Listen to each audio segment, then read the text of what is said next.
Almost बाले किल्ल्यावर आलेला दिसतोय मी समोर सुळका. हा विसाव्याचा दुसरा पॉईंट दिसतोय इथे.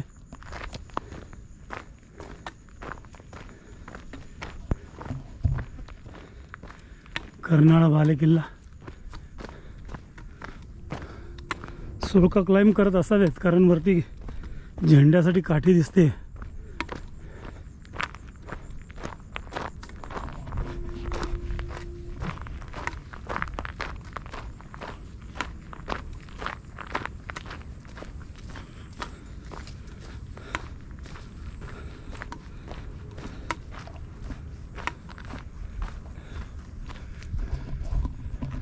मला वाटतं तो समोर दिसतोय तो माणिकगड क्लिअर कट इथून दिसतोय. MIDC गंगा कुठली